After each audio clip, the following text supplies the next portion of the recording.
1969 saw the launch of the Renault 12. It was available as a saloon, estate and van. The high-performance Renault 12 Gordini had a 113 horsepower, 1.6 and was good for 115 miles an hour. The Renault 12 design stayed in production for 35 years, being sold to the Dacia 1310 until 2004. 1972 saw the launch of the Renault 5, an iconic car that shifted over 9 million units over 2 generations and 25 years. In 1976, Renault launched the Renault 5 Alpine. It had 93 horsepower, hit 60 in under 10 seconds and had a top speed of 110 miles an hour. It was Europe's second ever hot hatchback, following only the Simca 1100 Ti. Later followed the Renault 5 Turbo. At the time, very few cars came with a turbo, and no car the size of the Renault 5. Initially, it had 110 horsepower, but the later Turbo Maxi had 160 and could hit 60 in under 7 seconds, with a top speed of 130 miles an hour. In 1974, Renault takes control of Alpine, the performance car brand that had worked with Renault for many years prior to this. In 1978, Renault launches its first new post-World War II lorries and buses, some of which sat in the largest segments allowed in Europe. In 1979, Renault launched the PR100, an articulated bus with up to 80 seats. A later development of this was the bi-articulated bus known as the Megabus. 2001 sees Volvo take over Renault lorries, and in 2002, Fiat-controlled Iveco takes control of their buses. 1981 saw the launch of the Renault 9, an advanced small car with all-round independent suspension, available with a 1.4-litre turbo from the Renault 5 Turbo. It was also available with the turbo diesel. It went on to win the European Car of the Year title in 1982. In 1983, Renault launches the 25, their first executive model since World War II. At its launch, it was the most aerodynamic mass-production car in the world. The top-spec model had a 2.5-litre turbocharged V6 with 205 horsepower and could hit 145 miles an hour. In 1984, Renault launches the Espace, one of the world's first multi-people vehicles. It had a slow start and only 9 sold in its first month. However, it soon became very popular. It was a very practical model with 7 seats and a large boot, despite only being 4.2 metres long. In 1995, Renault produces a one-off mid-engine variant with an 800 horsepower V10 from a Formula 1 car. It hit 60 in 2.8 seconds and had a top speed of 194. During the mid-1980s, Renault is losing billions of francs a month. George Best takes control of the company in January 1985 and set about cutting costs by selling off non-core assets such as its Volvo stake and G-Tain bicycle shares. It pulled out of most motorsports and lay off excess employees. In 18 months, Renault would return to profit, but in November 1986, George Best was murdered by a terrorist group outside his house in Paris. In 1988, Renault launches the 19. It's the last Renault car launched under the number-only naming strategy. It was available as a hatchback, a saloon and a convertible. The top-spec 16S had 142 horsepower and could hit 60 in 7.7 seconds. In 1990, the Renault Clio replaces the Renault 5. It's the first mainstream new Renault to return to giving their cars names again, rather than using numbers. It goes on to win the 1991 European Car of the Year title. It was hugely popular, and since it has always been one of Europe's best-selling cars. In 1994, Renault launches the Clio Williams with a 2-litre 150 horsepower engine named after their Formula 1 team. It weighed less than 1,000 kilograms and hit 60 in 7.5 seconds. In 1995, Renault launches the Megane, the first family hatchback to ever receive 4 stars at the Euro NCAP safety test. It was available as a hatchback, coupe, convertible, estate and saloon. The Scenic followed a year after, first ever compact multi-people vehicle. In 1995, Renault also launches the Sport Spider, a super lightweight sports car with no roof. It used the same engine from the Renault Clio Williams. It was the first road car to use the Renault Sport name, a name used on all future flagship fast Renaults. The car only stayed in production for 4 years. It was outshone by the Lotus Elise that made its debut around the same time. The Lotus Elise cost £7,000 less, had a better power-to-weight ratio, and came with a removable roof that made it a much better all-rounder in the real world.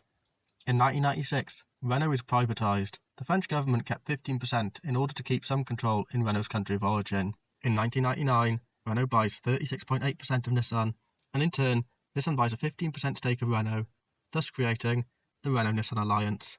In 1999, Renault buys from the Romanian government a 51% controlling stake in Dacia.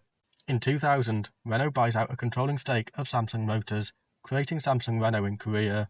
Prior to this, Samsung had set up a car company called Samsung Motors. They had looked to buy Kia, but were beaten by Hyundai. Soon after, Nissan had struck a deal to supply Samsung Heavy Industry with diesel engines. Later, an attempt to buy out Samsung Motors by Daewoo Motors was made. but Daewoo was hit by financial difficulty and later bought out by General Motors. Samsung Renault came to be by Nissan's ongoing deal with Samsung, and Samsung looking to expand its car lineup using rebadged Renault models. 2001 sees Renault launch the Aventine, a coupe multi-people vehicle. It was not a sales success and only stayed in production for a couple of years. 2001 also saw the launch of the second generation Laguna, the first ever car to gain a full 5 stars at the Euro NCAP safety test. It's also the first ever car in Europe to have keyless start.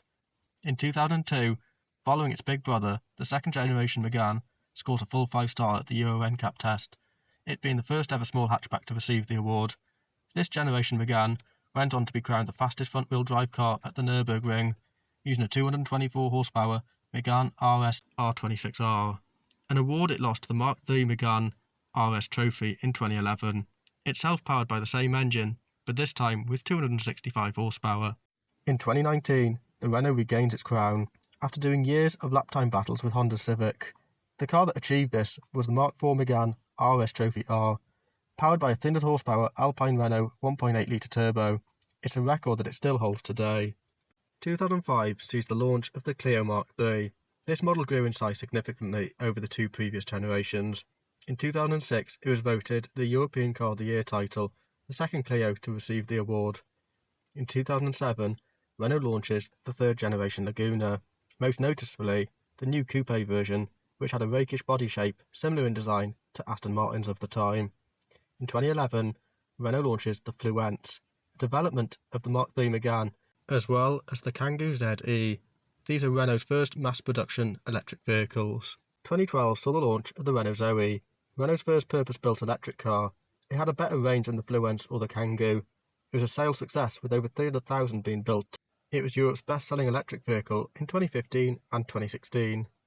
2012 also saw the launch of the Renault Twizy, a 2-seat quadricycle powered by a 17 horsepower electric motor. It used a 6 kilowatt battery for a 50-mile range. At launch, it was Europe's top-selling electric vehicle. In 2013, having axed the Espace, Modus, Velsatis and Laguna from most markets following poor sales, Renault decides to concentrate on its B segment and launches its first compact SUV, the Captur, a massive sales success. Based on the Mark IV Clio, both the Clio and the Captur often appear in the top 3 in the European car sales charts in their respective segments. In 2016, Renault launches the long wheelbase Captur, the GA Global Access model. It's 21 centimeters longer than the normal Captur. It's cheaper to build as well, being based on the old Dacia Duster platform.